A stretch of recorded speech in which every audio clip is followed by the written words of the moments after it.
ओम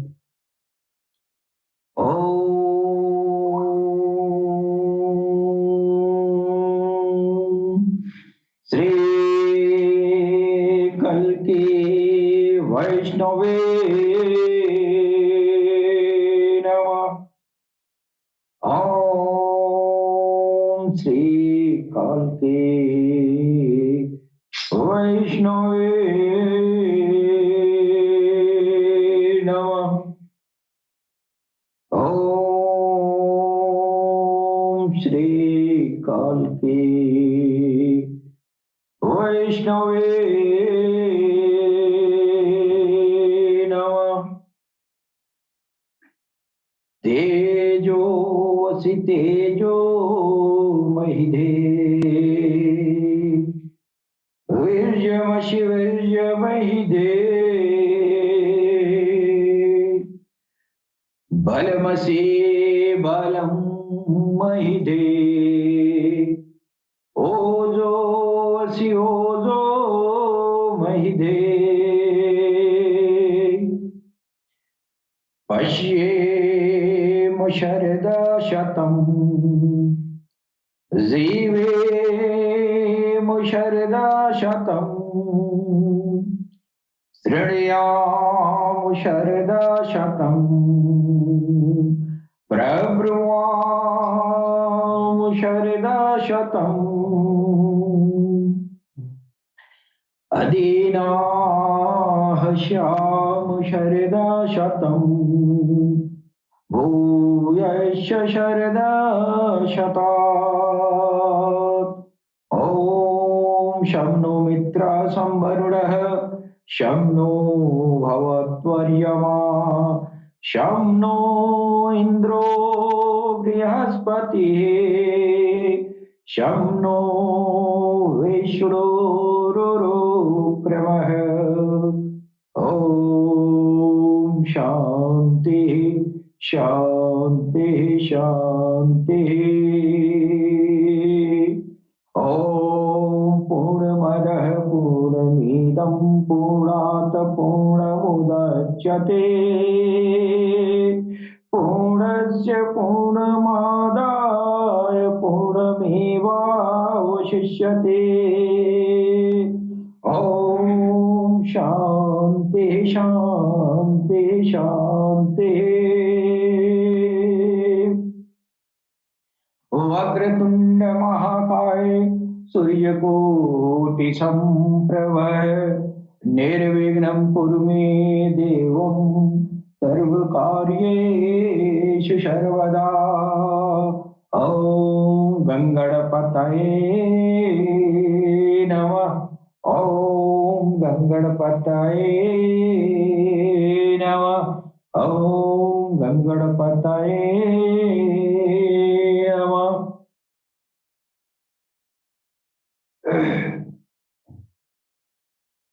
सबसे पहले हम अपने भगवान सदगुरु सैयदी यूनुस गौहर की चरण कमलों में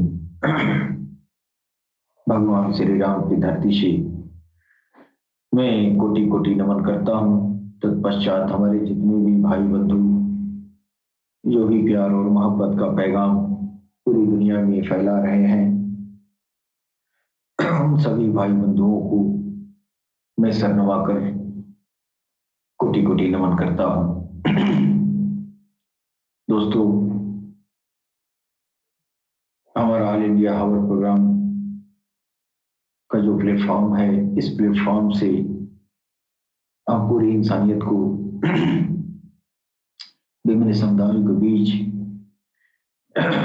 प्यार मोहब्बत और हार्मोनी पैदा करने हेतु ये प्रोग्राम हम आयोजित करते हैं।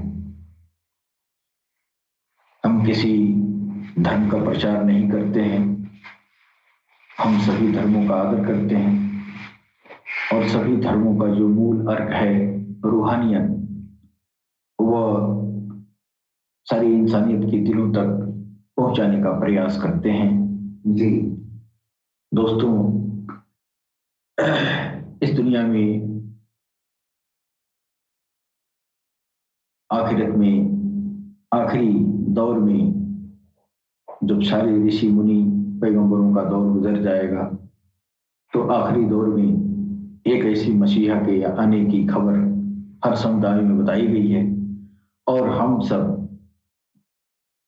उस मसीहा की शनाख्त सरकार गौहर शाही के रूप में मैंने किया है, जिसकी पेशनगोई इस संसार के लगभग ईश्वर प्रदत्त सारे धर्मों में की गई है जी। कहीं पर उदखेल, कहीं समावेल, कहीं मैत्रेय, बुद्धा, कहीं तीर्थंकर, कहीं काल की अवतार और कहीं इमाम मेहदी अलैहिस्सलाम के नाम से जाना गया है। इस अत्यंत दिव्यतम हस्ती की पहचान हम सरकार गौहर शाही के रूप में कर चुके हैं, जिसका सबूत आसमान में चांद और सूरज जिसकी गवाही दे रहे हैं और खाना काबा में जो वो काला पत्थर है जिसको हाजर अस्वद या महाशिवलिंगम कहा जाता है वो भी इस बात का प्रतिनिधित्व कर रहा है कि सरकार गौहर शाही काल की अवतार मैत्रेय, बुद्धा, तीर्थंकर, इमाम मेहदी अलैहिस्सलाम है और वही जो है इस दौर के आखिरी यानी दुनिया के ये आखिरी दौर में ये हस्ती आ चुकी है और इनके लबो मुबारक से दुनिया के सारे दीन धर्म के सारे पैगंबरों की जो आध्यात्मिक ज्ञान है अब वो ज्ञान बेपर्दा करके पूरी इंसानियत के बीच रखी जा रही है। हम किसी एक धर्म की पैरवी नहीं करते हैं। हम हजरत आदम सफीउल्लाह से लेके हजरत मोहम्मद रसूलुल्लाह तक आखिरी पैगंबर तक कि जो भी पैगंबरों के द्वारा लाई गई वो बातनी ज्ञान, वो रूहानियत जो किसी जमाने में भगवान श्री राम योगेश्वर भगवान कृष्ण के द्वारा जमीन पर दी गई है, उस ज्ञान को विस्तृत रूप से सरकार गौहर शाही एक इस आध्यात्मिक मिशन के जरिए पूरी इंसानियत के दिलों तक पहुंचाई जा रही है। हमारा मिशन पूरी दुनिया में अमन, अमान और मोहब्बत पैदा हो जाए, यही हमारा मिशन है। सबके दिलों में रब का नाम आ जाए, सब अपने अपने रब से जुड़ जाए, भले उसके रब का नाम राम हो या रहमान हो।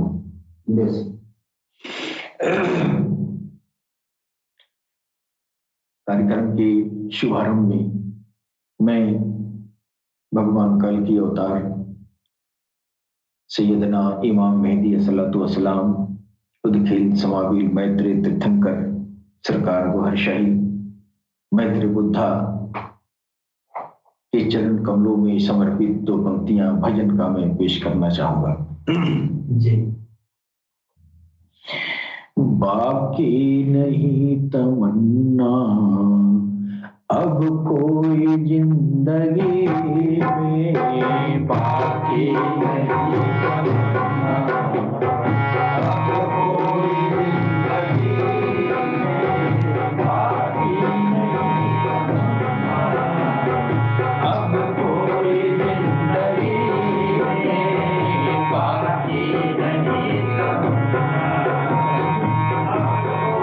जिंदगी में, बाकी नहीं तमन्ना अब कोई जिंदगी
चाहे मुझे बना दे, चाहे मुझे मिटा दे, चाहे मुझे बना दे, चाहे मुझे मिटा दे, चाहे मुझे बना दे, चाहे मुझे मिटा दे, चाहे मुझे बना दे, चाहे मुझे मिटा दे, चाहे मुझे बना दे, चाहे मुझे मिटा दे, मेरी हर खुशी है शामिल, मेरी हर खुशी है शामिल, मेरे यार की खुशी में, मेरी हर खुशी है शामिल, मेरे यार की खुशी में, मेरी हर खुशी है शामिल, मेरे यार की खुशी में, खुशी है शामिल, मेरे यार की खुशी में, चाहे मुझे बना दे, चाहे मुझे बना दे, चाहे मुझे मिटा दे, चाहे मुझे मिटा दे, मेरी हर खुशी है शामिल, मेरी हर खुशी है शामिल, मेरे यार की खुशी में, मेरी हर खुशी है शामिल, मेरे यार की खुशी में, मेरी खुशी है शामिल, मेरे यार की खुशी में, तू देखे या न देखे मुझको, तू देखे या न देखे मुझको, मुझको ये तेरी मर्जी, तू देखे या न देखे, मुझको ये तेरी मर्जी,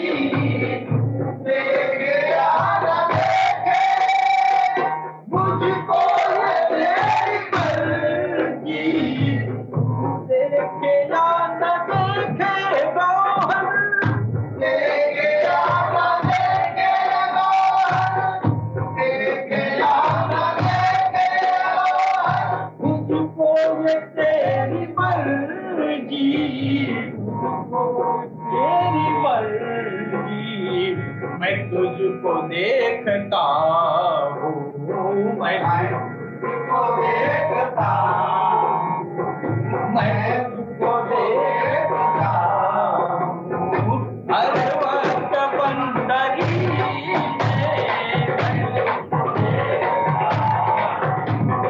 हर वक्त बंदगी में, हर वक्त बंदगी में, तुझको देखता हूँ, हर वक्त बंदगी में,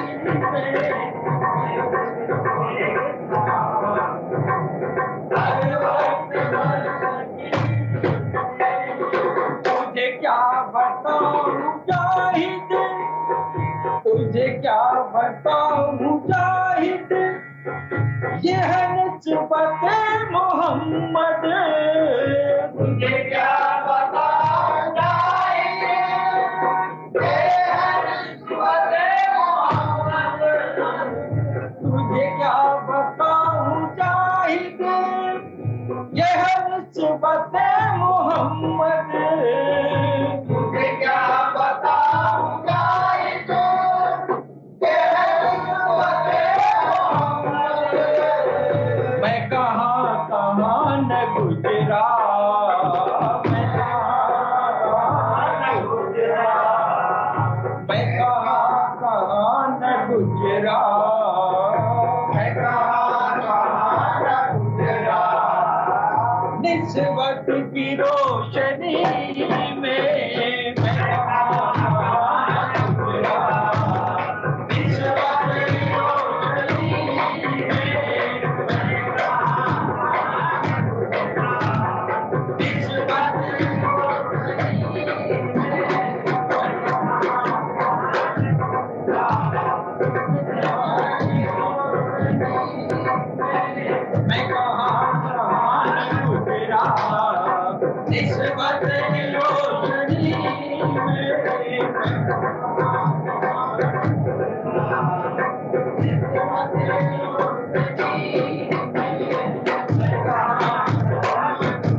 उतना सुकून कहाँ है, उतना सुकून कहाँ है, उतना सुकून कहाँ है, ताजे सिकंदरी में उतना सुकून कहाँ है, ताजे सिकंदरी में उतना सुकून कहाँ है, ताजे सिकंदरी में उतना सुकून कहाँ है, ताजे सिकंदरी में उतना सुकून कहाँ है, ताजे सिकंदरी में उतना सुकून कहाँ है, ताजे सिकंदरी में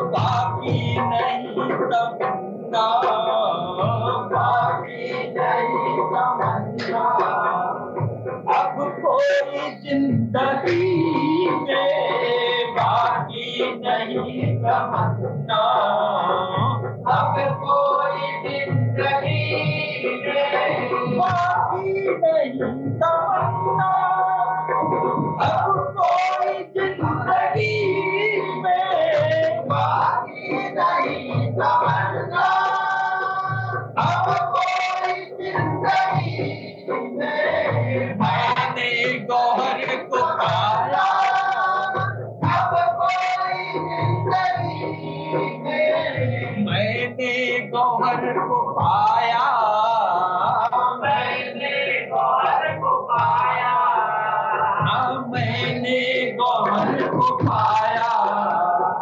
यूनुस तेरी गली में मैंने गौहर को पाया, यूनुस तेरी गली में मैंने गौहर को पाया, यूनुस तेरी गली में मैंने गौहर को पाया, यूनुस तेरी गली में मैंने गौहर को पाया, यूनुस तेरी गली में मैंने गौहर को पाया, यूनुस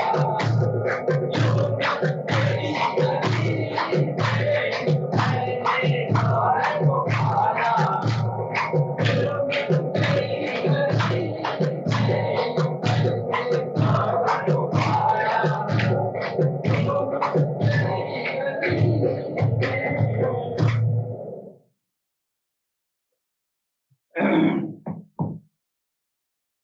गौर शेख मरहबा।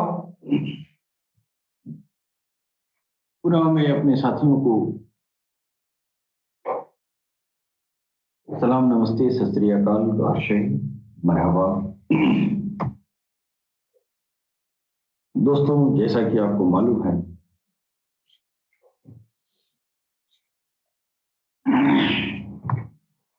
हमारे कलरा टीवी प्लेटफॉर्म से विश्व कल्याण हेतु सरकार वारशाही की जो आध्यात्मिक योजना है उसका प्रतिपादन हमारे भगवान सदगुरु सैयद यूनुस अल गौहर के जरिए पूरी दुनिया में यह प्रतिपादन किया जा रहा है।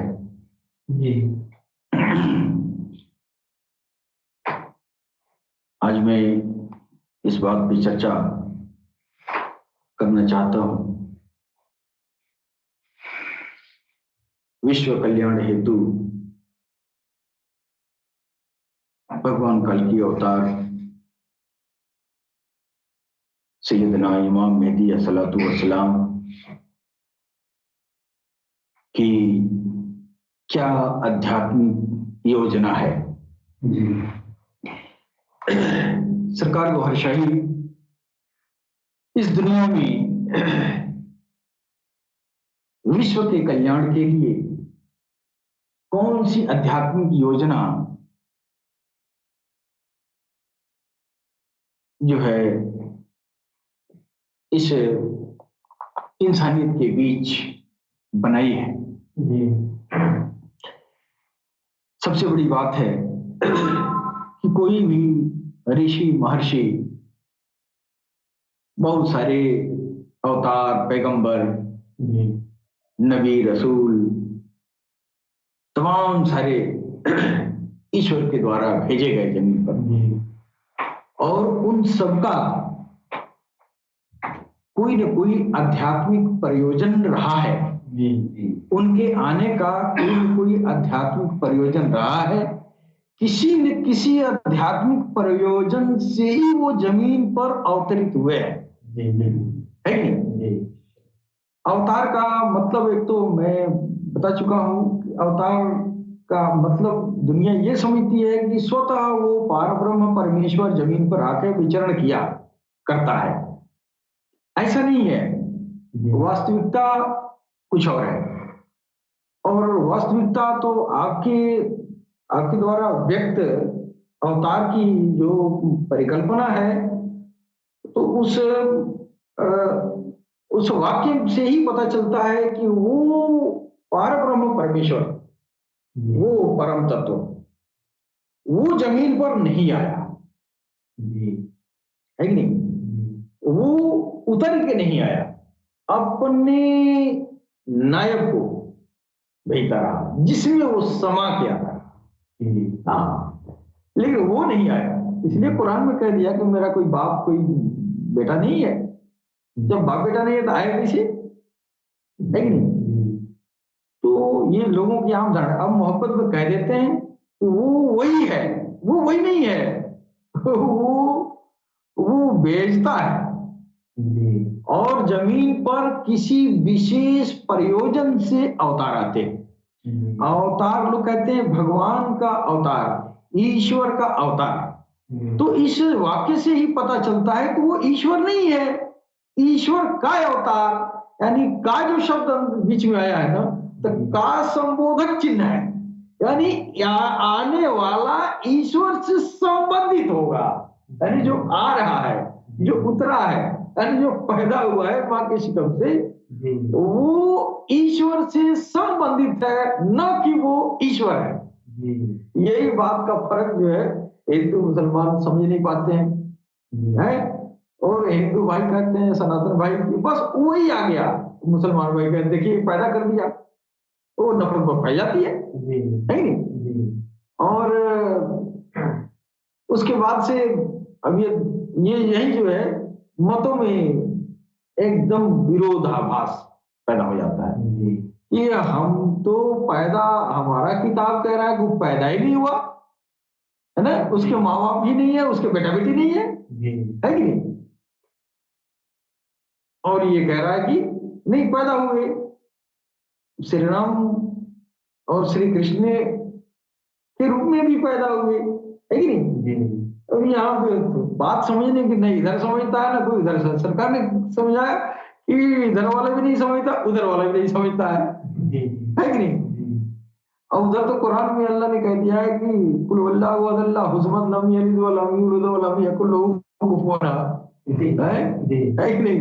अरे तुम ये मत सोचो कि तुम्हारी तरह बाल बच्चे हमारे होते हैं या तुम्हारी तरह हमको भी किसी ने पैदा किया, ऐसा नहीं है। है कि नहीं? और हमारे सनातन भाई यही समझते हैं कि वो पैदा हुआ, लेकिन उसी हदीस उसी कुरान में उसने कहा कि मैं उसका हाथ बन जाता हूं, मैं उसका पांव बन जाता हूं। है कि नहीं? तो हाथ और पांव जब बन गया तो इनडायरेक्टली तो वही हुआ ने जी। तो हिंदू भगवान कृष्ण जो है वो पार ब्रह्म परमेश्वर है, तो क्या गलत कहा? बात तो वही कहा, घुमा दिया है ना जी।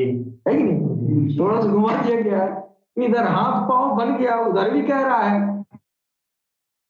तो भगवान श्री राम और श्री कृष्ण का जो हाथ पांव है वो पार ब्रह्म परमेश्वर का है?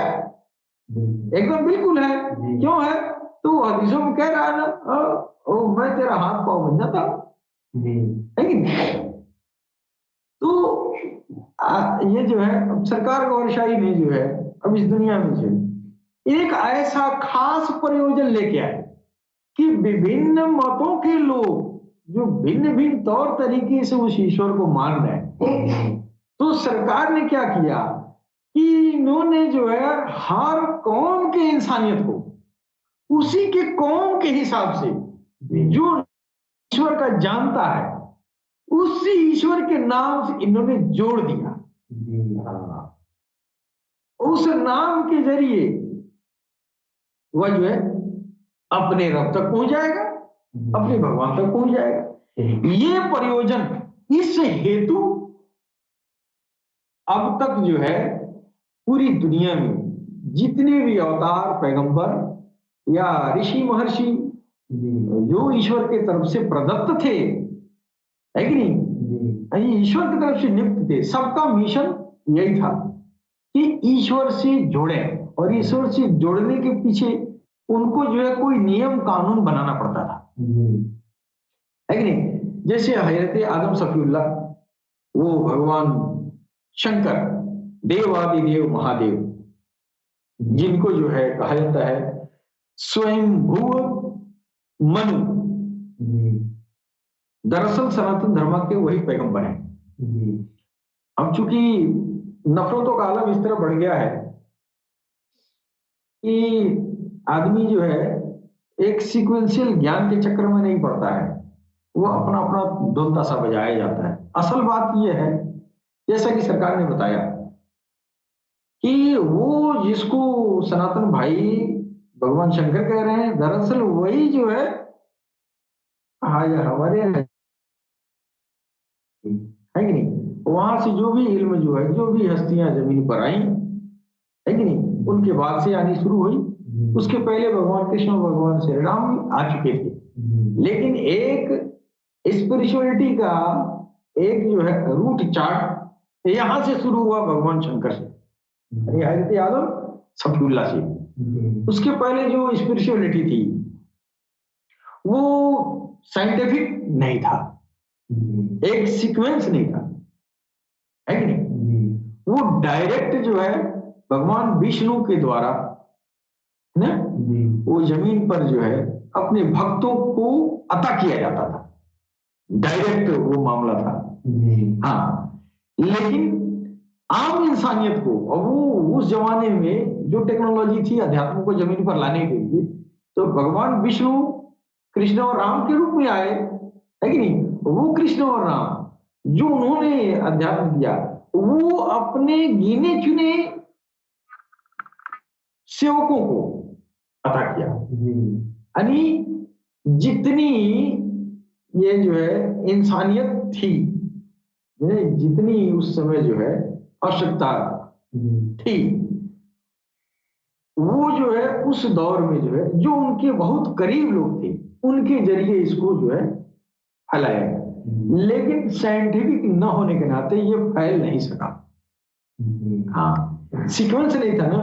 जैसे आज को कोई किताब लिख रहे हैं ना, तो एक किताब का भी एक जो है शुरू से ही आपका एक प्रस्तावना है, तो फिर आपका प्रकथन है, तो फिर आपका जो है लेखक के बारे में है, बैकग्राउंड भी सब लिखा जाता है कहाँ से उद्धृत किए, ये भी लिखा है। उसके बाद सीक्वेंस, ये इतनी बातें इस चैप्टर में, इतनी बातें इस चैप्टर में। इसी तरह रूहानियत में भी है, अध्यात्म में भी है ना। लेकिन ये सीक्वेंस जो है ये यहाँ से शुरू हुआ, उसके पहले वो डायरेक्ट जो है भगवान विष्णु का के द्वारा हाँ वो आगमन होता है कि नहीं। तो इसमें जो है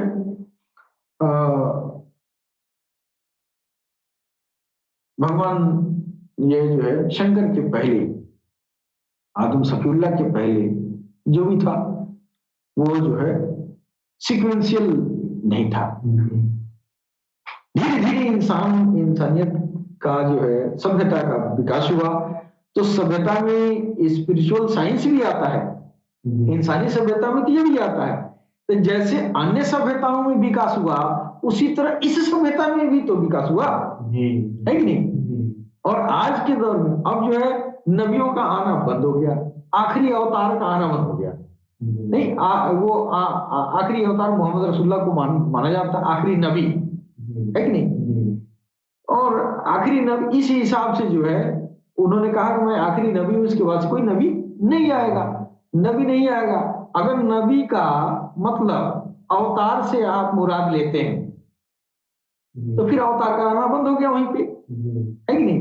लेकिन जो जिसने कहा कि मैं आखिरी नबी हूं और उसको हम अवतार मानते हैं तो फिर मेरा अवतार तो वहां खत्म हो गया ना, है कि नहीं। अवतार वहां खत्म हो गया। लेकिन वही जो कह रहे हैं कि मैं आखिरी नबी हूं, वही कह रहे हैं मेरे बाद एक ऐसी हस्ती आएगी मेरे आल से जो पूरी इंसानियत को इंसाफ से भर देगी। वो इमाम मेहदी अस्सलातु वस्सलाम होंगे, है कि नहीं। अब इमाम मेहदी के बारे में इन्होंने जो है अपने बाद एक हस्ती का बयान उन्होंने कर दिया, है कि नहीं। अब वो सारा ये जो है अवतार पैगंबर सब आके गुजर भी गए, फिर किस लिए वो आएंगे, किस लिए उनको आने की बात करें। ये अवतार तो बंद हो गया, नबूवत बंद हो गई, नबी नहीं आएंगे, है कि नहीं। और जितना आने का प्रयोजन था वो सारा प्रयोजन पूरी हो चुकी, भगवान श्री राम से लेके है ना, भगवान श्री कृष्ण, हजरत आदम से खुल्ला, भगवान शंकर के हजरत इब्राहिम खल्ला, हजरत मूसा कलीमुल्ला, हजरत ईसा रुहुल्ला, हजरत मोहम्मद रसूलुल्लाह सल्लल्लाहु अलैहि वसल्लम, बीच में तमाम सारे 1,26,000 नबी भी आए, बहुत सारे आए। लेकिन शुरुआत जो है वो त्रेता द्वापर ये कलयुग है, सतयुग त्रेता द्वापर कलयुग। तो उस समय भी इंसानियत थी, उस समय भी स्पिरिचुअलिटी थी, है कि नहीं। और एक के बाद एक अवतार, एक एक के बाद एक हस्तियां ईश्वर की तरफ से आती गई, और यहाँ मोहम्मद रसूलुल्लाह तक नबूवत खत्म हो जा रही है, और सबका अपना अपना काम पूरा हो गया, अपना अपना जो हेतु था, जो प्रयोजन था यहाँ आने के जमीन पर, वो सारा प्रयोजन तो पूरा हो गया। फिर अब क्या बचा कि आखिरी में मोहम्मद रसूलुल्लाह आखिरी नबी कह रहे हैं कि मेरे बाद एक और आएंगे, उनका नाम मेरे नाम के मुआफिकत में होगा, है कि नहीं। वो मेरे आल से होंगे और पूरी इंसानियत उनकी इंतजार में, बड़े बड़े औलिया जब उनकी तारीफ, बड़े बड़े वो जो है औलिया सहाबा, बड़े बड़े लोग जो है हस्तियां, आध्यात्मिक हस्तियां जो है, जब उनकी तारीफ उनके बारे में सुनी, इमाम मेहदी के बारे में, रसूलुल्लाह सल्लल्लाहु अलैहि वसल्लम के मुबारक से, लबे मुबारक से जब सुना तो लोगों की इच्छा हुई, लोग दुआ भी करते थे कि हम काश हम उनसे संबंधित हो जाते, है कि नहीं, उनको देख लेते। उनके इंतजार में हज़रत अली रज़ियल्लाहु ताला अन्हु ने फरमाया कि इमाम मेहदी का दौर मिलेगा तो मैं उनके सारी जिंदगी उनकी गुलामी करता। इतनी बड़ी हस्ती हज़रत अली करमल्लाहु वजहुल करीम, जिनको जो है पैगंबर इस्लाम ने कहा था मैं इल्म का शहर हूं तो अली दरवाजा है, वो दरवाजा, वो हस्ती ने कहा कि इमाम मेहदी का दौर मुझे मिल जाए तो मैं उनकी जीवन भर गुलामी करूंगा। अब ये कौन है? सारे धर्मों की अवतार नबी तो आखिरी नबी पर खत्म, फिर उसके बाद से कौन आ गए, और आ गए तो फिर आने का अब क्या प्रयोजन बचा है कि अब वो आएंगे, सारा धर्म आ गया, सारा जो है सब कायम हो गया, इस्लाम भी आखिरी था वो भी आ गया, सब में बिगाड़ भी पैदा हो गया, सब जो है ये इस समय तक धर्म सिर्फ नाम रह गया है, कुछ बचा नहीं है किसी भी धर्म में। अब सिर्फ झगड़ा का पुलिंदा बना है धर्म, धर्म का अर्क खत्म। इन धर्मों में जो अर्क है, धर्म की अर्क रूहानियत, स्पिरिचुअलिटी, अध्यात्म, ये चीज सारे धर्म से निकल गए। इस जान को, इस अर्क को धर्मों में, सारे धर्मों में डालने हेतु आखिरी में इमाम मेहदी का आना होगा, है कि नहीं? और वो इमाम मेहदी वो मोहम्मद रसूलुल्लाह ही होंगे।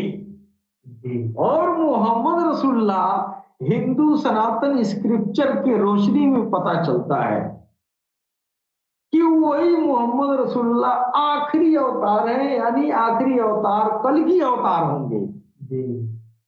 तो वेदों की रोशनी में, पुराणों की रोशनी में डॉक्टर वेद प्रकाश उपाध्याय ने सिद्ध कर दिया। वही नहीं, बहुत सारे विद्वान, बहुत सारे सनातन के विद्वान इस बात की पुष्टि की है कि हो न हो जिस काल की अवतार की बात की जा रही है वो सारा जो है सारी सूचनाएं मोहम्मद रसूलुल्लाह से मेल खाती है कि नहीं? और कुरान में कहा कि मोहम्मद रसूलुल्लाह का है 2 दौर होगा, एक दौर तो ये चल रहा है, फिर अगला दौर भी होगा और इससे बेहतर होगा। तो लिहाजा कल की अवतार वो है तो फिर कल की अवतार ये भी है कि नहीं? कल की अवतार अगर वो साबित है तो वही जब उसमें आ रहे हैं तो फिर कल की अवतार भी तो दूसरी बार आ गए, है कि नहीं?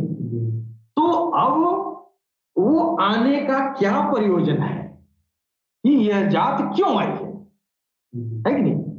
इस जात के आने का प्रयोजन जो है, जब सारे धर्मों में बिगाड़ पैदा हो जाएंगे, धर्म नाम के रह जाएगा, धर्म पर नाम पर व्यापार शुरू हो जाएगा, धर्म के नाम पर कत्ल गारत शुरू हो जाएगी, तो धर्म के क्या अस्तित्व है? धर्म का मतलब होता है शांति, मोहब्बत। किसी भी धर्म में शांति मोहब्बत नहीं है। कहाँ है? एक देश में 4 धर्म के लोग हैं तो आपस में लड़ ही रहे हैं, तो आप ये समझ में आ रहा है, अच्छा 4 धर्म का तो लड़ रहे हैं, और जहाँ एक धर्म का वहां भी तो लड़ रहे हैं सब, है कि नहीं? जहाँ एक ही धर्म के, अब पाकिस्तान में खाली मुसलमान है, यहाँ तो हिंदू मुसलमान है, तो यह टकराव होता रहता है। मान ले कि दूसरे 2 समुदाय है, 4 समुदाय है, तो आपस में लड़ेंगे, है कि नहीं? इसलिए कि सबका सिद्धांत अपना अपना अलग अलग है, विचार में नहीं खाता है तो टकराव होता है। और उसके बाद से एक प्रभुत्व की लड़ाई भी होती रहती है इंसानों के बीच में कि मेरा प्रभुत्व रहे, मेरा प्रभुत्व रहे, है कि नहीं? लेकिन यहाँ तो ये भी देखा जा रहा है कि वो जो है हमारे पड़ोसी देश जो है पाकिस्तान है, वहां ज्यादातर मुसलमान है, तो वहां मुसलमाने को मार रहा है। इसका मतलब उसका धर्म और उसके धर्म में उस इंसानियत के बीच, उस समुदाय के बीच प्यार और मोहब्बत कायम करने में नाकाम है कि नहीं? और सनातन धर्म में तो क्या पूछना है, सनातन धर्म में तो कब नाकाम हो गया, तो आज के हजारों साल पहले ही नाकाम हो गया। इसीलिए तो नए दिन का आना हुआ, नया धर्म जमीन पर भेजने का प्रयोजन ईश्वर का यही है कि एक जो कानून बनाया है वो कानून लोग बिगाड़ देते हैं। जब बिगाड़ पैदा होती है तो फिर नए कानून की, उस परिस्थिति के मुताबिक नए कानून की, नए संविधान की जरूरत पड़ती है। फिर अगला अवतार आता है, अपना संविधान देता है जमाने को, पिछले का सुधार करता है कि नहीं? जो सुधार कर लिया ठीक है, नहीं किया तो वो अलग दिन, ये अलग दिन हो गया, है कि नहीं? लेकिन अगर वो किसी भी धर्म में, अगर वो अपने धर्म का सही सही अमल पैरा है तो फिर कोई झंझट नहीं है। मुसीबत की बात यह है कि किसी भी धर्म वाला कोई भी इंसान अपने ही दीन पर अमल पैरा नहीं है कि नहीं? अब हमारा जो है ये हिंदू सनातन धर्म में 12 कहा गया है, एकम ब्रह्मा द्वितीय नास्ति, न्याना नास्ति, ये जो है किंचन, यानी वो कैसे है, एकम ब्रह्म द्वितीय नास्ते नेहना नास्ते किंचन, एक ईश्वर है, एक ही ईश्वर है, उसके सिवा कोई पूजा के काबिल नहीं है। बात तो यहाँ भी वही है, तो वही कह रहा है मुसलमान भी, ला इलाहा इल्लल्लाह, है कि नहीं? बात तो दुनिया का कह रहा है। लेकिन कितना लोग विकृत हैं कि आपस में एक दूसरे को दोष देके लड़ते हैं, है कि नहीं? ये ब्रह्म सूत्र है और वो कलमा है, बात तो दोनों एक ही है, लड़ाई खूब हो रही है, एक दूसरे के गर्दन काट रहे हैं, है कि नहीं? तो आखिरी में सरकार गोहरशाही का आने का प्रयोजन यही है कि जब वो आएंगे उस समय तक कोई भी दीन और धर्म अपने सीधे रास्ते पर नहीं होगा, है कि नहीं? एकम ब्रह्मा द्वितीय नास्ति, नेहना नास्ति किंचन। अब इसको छोड़ के सारे सनातन का ये मूल अर्थ है और कितना सच्चा है। लगता है कि इस्लाम का नींव है, नींव यहीं से, इस मंत्र को पढ़ने से, इस ब्रह्म मंत्र को पढ़ने से इसके अर्थ से पता चलता है ना कि ये इस्लाम का नींव है, नींव। लेकिन इस नींव इतनी बड़ी चीज को सनातन वाले भूल गए, या पाखंडवाद को मिला दिए, या इसमें बुराइयां पैदा हो गई, या इसको बदल दिया गया, है कि नहीं? जो मुख्य अर्थ यही है, रूहानियत यहीं पर शुरू होगी, यहीं से स्पिरिचुअल शुरू होगी। उसी ईश्वर से मतलब है जिसको वेद बार बार कह रहा है कि नहीं? कि बस वही है, उसके अलावा कोई पूजा के काबिल नहीं है। लेकिन तू करता क्या है? तो अपने जिद्दी पर अमल पहले कहा है, उसी तरह जो है ये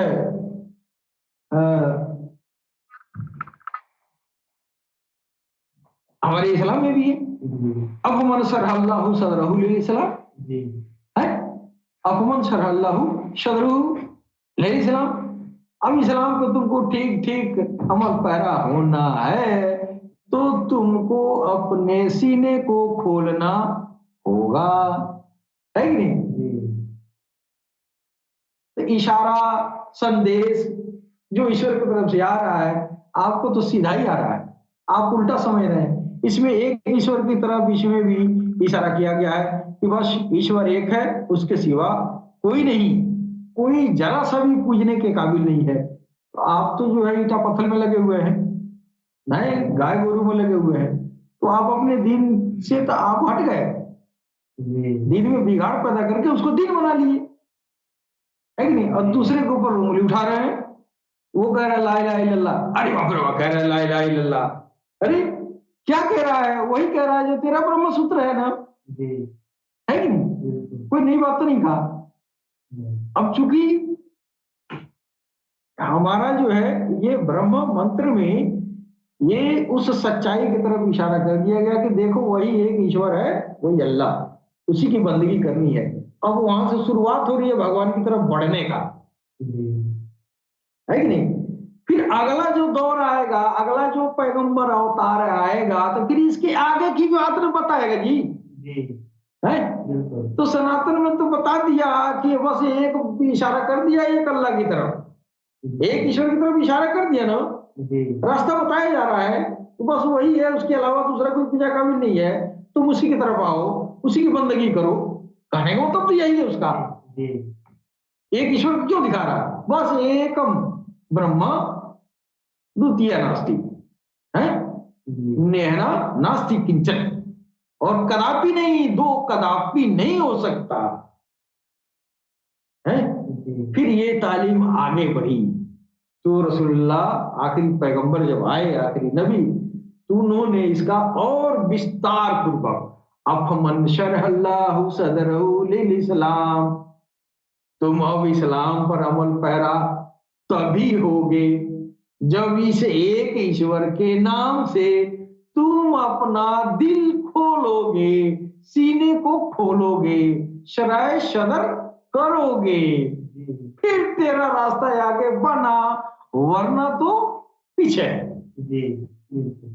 कि नहीं? अब इस्लाम भी आ गया, हमारा मतलब है कि सरकार गौहरशाही के आने का प्रयोजन है कि क्या वो दुनिया को देंगे, कैसे दुनिया में अमन शांति मोहब्बत पैदा करेंगे।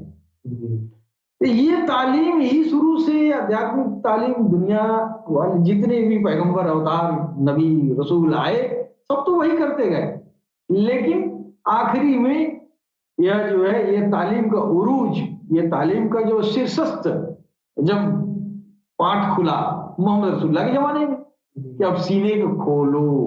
पहले तो सिर्फ भगवान के नाम की जाप थी और उस जाप से उस वो जाप ही तक था, है कि नहीं। वो बस सुमिर के बस जो है वो था, सुमिरन तक हद थी, है कि नहीं, मंत्रोच्चारण तक था। अभी भी सनातन धर्म के लोग मंत्रोच्चारण करते हैं, मंत्रोच्चारण करते हैं और ये जो है संकीर्तन करते हैं, इसके अलावा तो कुछ नहीं करते हैं। उसके बाद से सांस खींचना और रोकना ये तो योगा है, एक साइंटिफिक चीज है।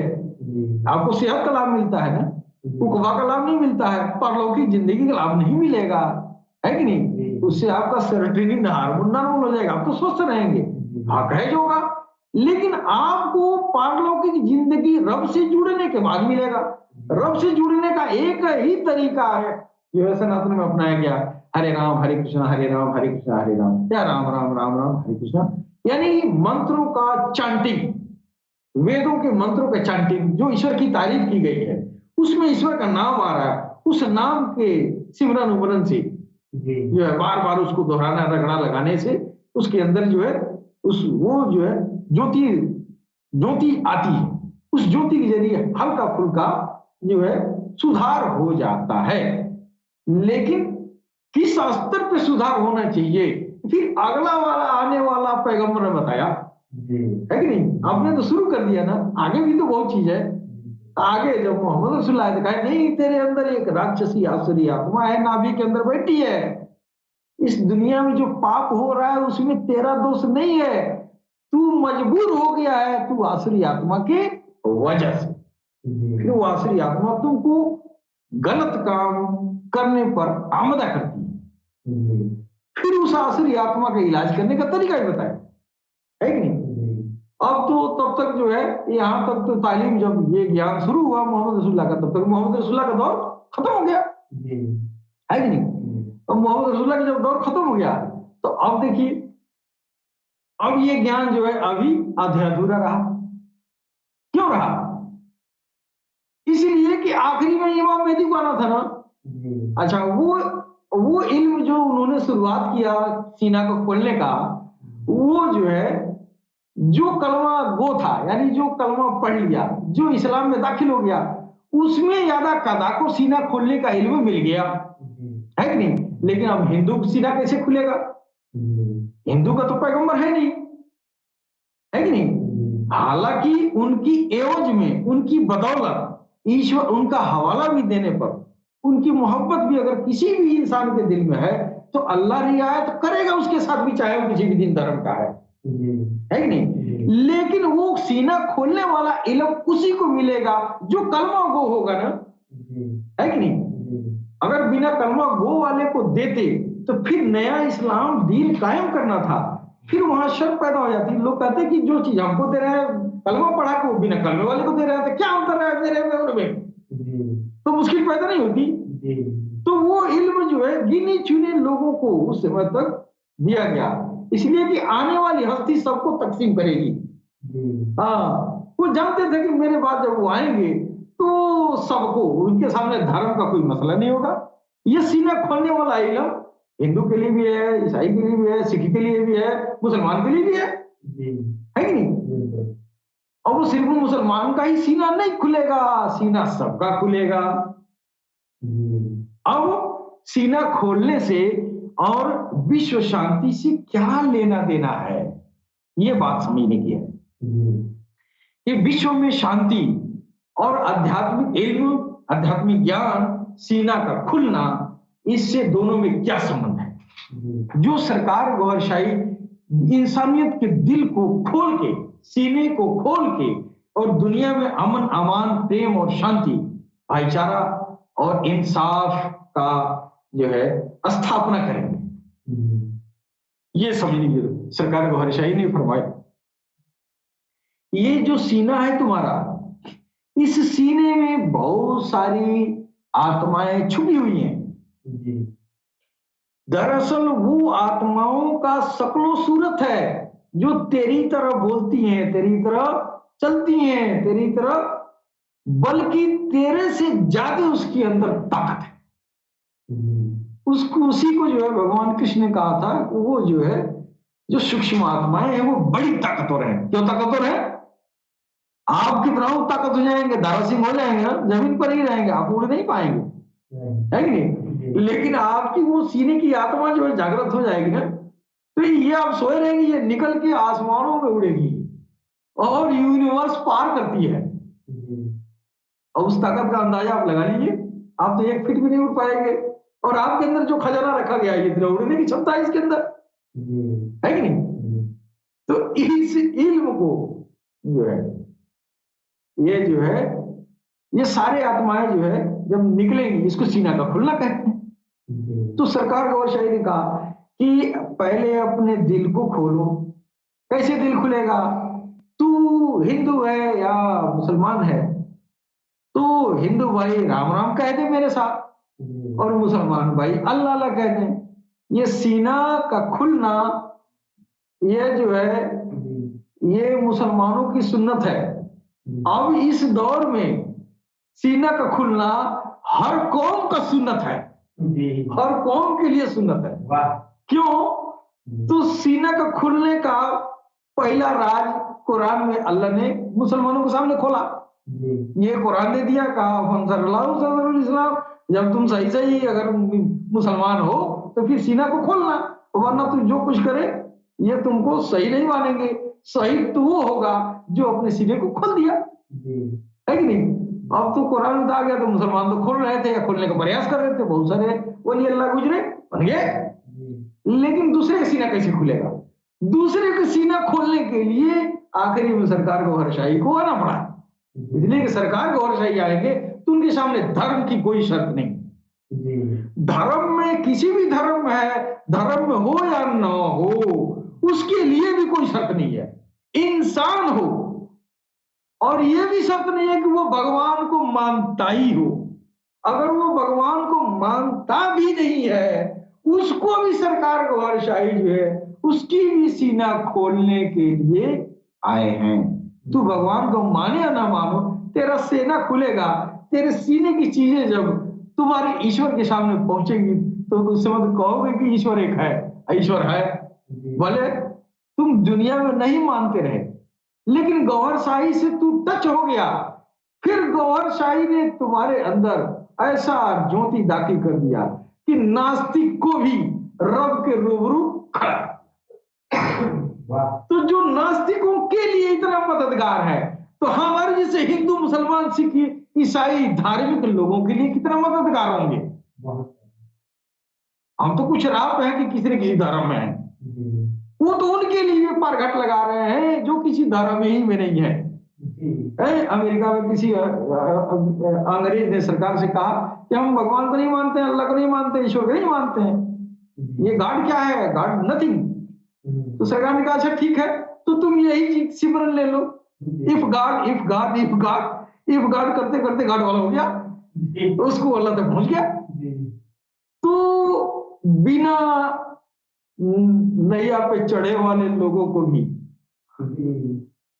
उंगली पकड़ के पार लगाने वाला, ये इसके पहले कोई था नहीं।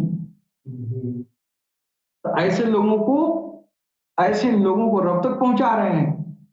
धर्म वालों को कितना प्यार करते होंगे, हैं? प्यार तो सबसे करते हैं। सारे धर्म वालों को अभी बहुत गनीमत है, बिना धर्म वाले को रब तक पहुंचा रहे। ये काम है इस दौर में सरकार गौहर शाही के आने का, यही प्रयोजन है। जब सीना खुलेगा मोहब्बत आएगी, सीना खुलेगा आपका नाभि आत्मा पवित्र होगा। जब नाभि आत्मा पवित्र होगी, आपके मन से बुराइयां निकलेंगी। सारी इंसानियत के अंदर ये तालीम चला जाए, सीना खुल जाए, नफ्स पाक हो जाए, आसुरी आत्मा संतुष्ट हो जाए, कोई गुनाह पड़ने पर जो है उतारू नहीं होगा, लिहाजा विश्व शांति होगी। बिल्कुल, इस हेतु सरकार गौहर शाही आए हैं कि सारी इंसानियत का नफ्स पाक कर दे, शैतान परास्त हो जाए, किसी से कोई गुनाह करने पर मजबूर न करे और सारी दुनिया, सारी इंसानियत एक दूसरे से प्यार मोहब्बत भाई भाई बन के गुजारे। यही सरकार गौहरशाही का प्रयोजन है और इसी हेतु आपका आना हुआ और सीना खोलने के जरिए विश्व शांति का प्रतिपादन कर रहे हैं। इसी के साथ ही हम अपनी वाणी पर विराम देते हैं। सलाम, नमस्ते, सत श्री अकाल, गौहरशाही मरहबा।